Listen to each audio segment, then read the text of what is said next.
Welcome to Mother-Daughter Projects. I'm Steph. 8 years ago, we installed the Schlage Smart Lock at Mom's house. It used a keypad to unlock the door, or it could be unlocked with an app or a key.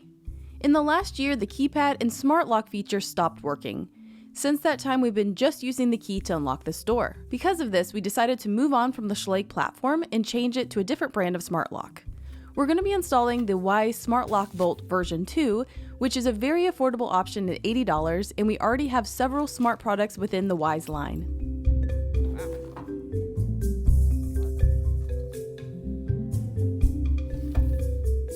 This smart lock can be unlocked with a key, a fingerprint, keypad, or remotely via the app. We're going to install this one today.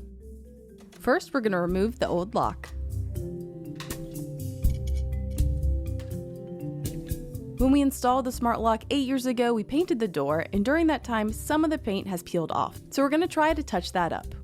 One thing we did notice is the paint that we used is a no-fade paint, and as you can see where the lock was versus the outside of the lock, it's the same color, so it definitely delivered on the no-fade promise besides a little bit of peeling. While I was installing the lock, Mom was repainting some sections of the door. I simply followed the instructions in the Wise app to install the lock. It was a very straightforward install, as this is a typical door with all the typical measurements. But if you have an older door or odd placements on some of these items, it may take a little bit longer. We were able to set up a new keypad code easily and save our fingerprints to quickly unlock the door. It also came with keys that work perfectly. Here you can see the paint looks a lot better. If you look hard, you can see the portion that was painted, but because it didn't fade, the new paint is not that noticeable.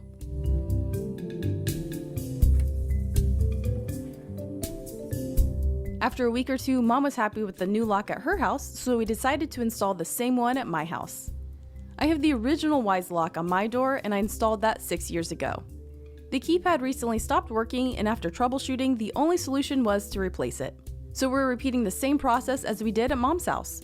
We removed the old Wise lock and installed the new one.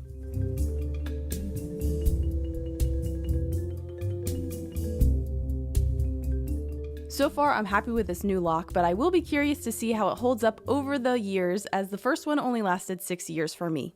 Overall, I think smart home technology doesn't last forever, and technology upgrades very quickly, so I'm not overly surprised at the life of these two locks that we had. For us, these smart locks being $80 feels pretty reasonable for a lock that might only last 5 to 10 years compared to the more pricey smart locks that might last just the same amount of time. Let us know in the comments if you have a smart lock and what your experience has been. And if we have any updates over the next few years on this Wise smart lock, we will be sure to do an update video. Thanks for watching. If you want to see more projects from us, be sure to visit us at motherdaughterprojects.com and subscribe right here on YouTube.